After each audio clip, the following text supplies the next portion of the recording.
జై సాయిరామ్. అందరికీ good morning, అందరికీ నమస్తే.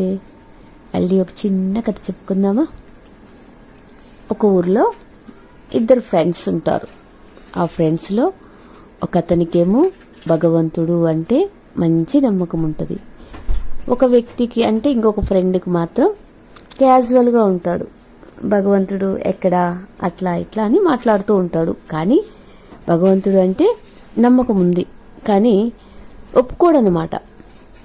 అట్లా జరుగుతున్నప్పుడు వాళ్ళిద్దరూ మామూలుగా నడుచుకుంటూ వస్తారు. అట్లా ఊరు బయట నుంచి వస్తూ ఉన్నప్పుడు వాళ్ళ మధ్య సంభాషణ ఎలా ఉంటుంది అంటే, ధర్మం ధర్మం అని అంటూ ఉంటారు.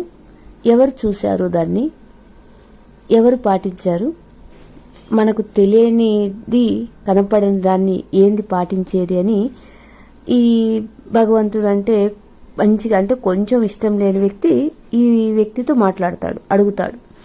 అప్పుడు అంటాడు, ధర్మం అనేది ఉంటుంది, దాన్ని పాటిస్తే అది మనల్ని రక్షిస్తుంది, పరలోకంలో మనం నరకంలో పడకుండా ఉంటాము, అందుకని మనం ధర్మాన్ని పాటించాలి అని ఇంకో ఫ్రెండ్ చెప్తాడు. అప్పుడు అలా వాళ్ళిద్దరి మధ్యన ఈ వాదన జరుగుతూ ఉంటుంది. ఆ వచ్చే మార్గంలో కొంచెం ఊర్లోకి రాగానే ఒక పాము పుట్ట ఉంటుంది అనమాట.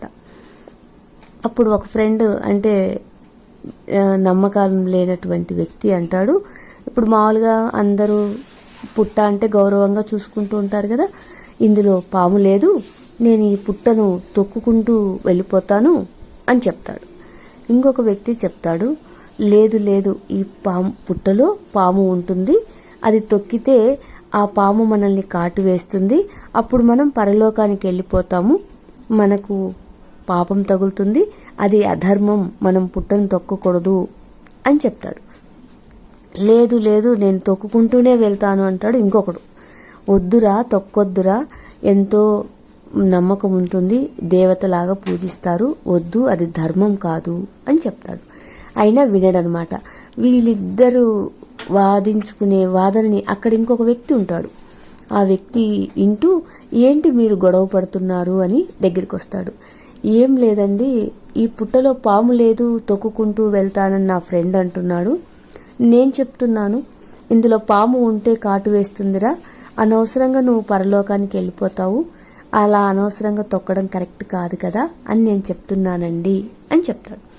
అప్పుడు ఆ వ్యక్తి చెప్తాడు, పాము పుట్టలో ఉందో లేదో మనకు తెలియదు, మనం చూడలేదు, తొక్కావు అనుకో, లేదు అయితే అది నీకు కాటేదు, ఓకే, ఒకవేళ పుట్టలో పాము ఉంటే నువ్వు తొక్కితే అది నిన్ను కాటు వేస్తే నువ్వు చనిపోతావు కదా, ఎందుకు వచ్చింది ఇంత అనర్థం నీకు, గమ్ముగా పక్కగా వెళ్ళిపోతే పాము ఉన్నా లేకపోయినా నీకైతే అనర్థం జరగదు కదా, దాన్ని తొక్కకుండానే వెళ్ళిపోవచ్చు కదా అని చెప్తాడు.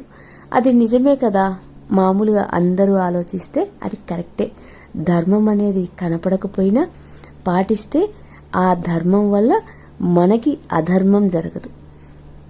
అంటే పరలోకములో అంటే ఇప్పుడు పాపాలు చేసి పరలోకంలోకి వెళ్ళి నరకం అనుభవిస్తామో లేదో అది తర్వాత విషయం. ప్రస్తుతమైతే అధర్మం పాపం చేయకుండా ఉంటే పరలోకం ఉన్నా లేకపోయినా ప్రస్తుతమైతే మనస్ఫూర్తిగా హ్యాపీగా మనసు ప్రశాంతంగా ఉన్న జీవితాన్ని జీవించగలం కదా. అదొక పాయింట్ అర్థం చేసుకొని అధర్మం అని తెలిసిన దాన్ని పాటించకపోవడము చెయ్యకపోవడమే ధర్మం అన్నమాట.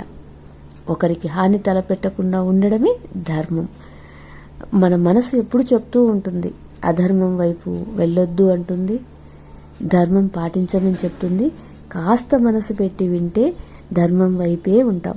ఇంకొక విషయం ఏమిటి అంటే, గుడిలోకి వెళ్ళేటప్పుడు బయట ఉన్న యాచకులు అడుగుతూ ఉంటారు మనల్ని డబ్బులు. అడిగేటప్పుడు ఫస్టే మనం ధర్మం చేసి వెళ్ళాలి అన్నమాట. మనం భగవంతుడి దగ్గరికి వెళ్ళి మనం కూడా భగవంతుణ్ణి అడుగుతాం కోరికలు. రివర్స్లో వచ్చేటప్పుడు అక్కడ వరాలిచ్చిన భగవంతుడు అంటే ఈ యాచకుల రూపంలో ఎవరో ఒక సాధువు రూపంలో ఉండి మనకు మెసేజ్ ఇస్తాడనమాట. ఏమని, నువ్వు నా దగ్గర నుంచి ఎన్నో కోరికలు అడిగావు, నేను నీకు ఇవ్వాలి, వాటిని జాగ్రత్తగా ధర్మం పాటించు అనేసి అక్కడ ఉన్నటువంటి సాధువు రూపంలో మనకు వచ్చేటప్పుడు ధర్మం చేయండి బాబు అని అడుగుతారు. కానీ మనం ఏం చేస్తాము అంటే ఆ సమయానికి మన దగ్గర అంటే ధర్మం చేయడము అంటే డబ్బులు అనుకుంటాం. కానీ మనం చేసే పనిలో ధర్మం వెతికి చెయ్యమని భగవంతుడు మనకిచ్చినటువంటి మెసేజ్ అన్నమాట. డబ్బులు ఇవ్వడం తప్పు లేదు, సహాయం చేయడం గొప్పతనం. దాన్ని తెలుసుకొని జాగ్రత్తగా పాటిస్తే అంతా ప్రేమమయం. అందరినీ ప్రేమించు, అందరినీ సేవించు, అప్పుడు అంతా సాయిమయం. Thank you Sairam.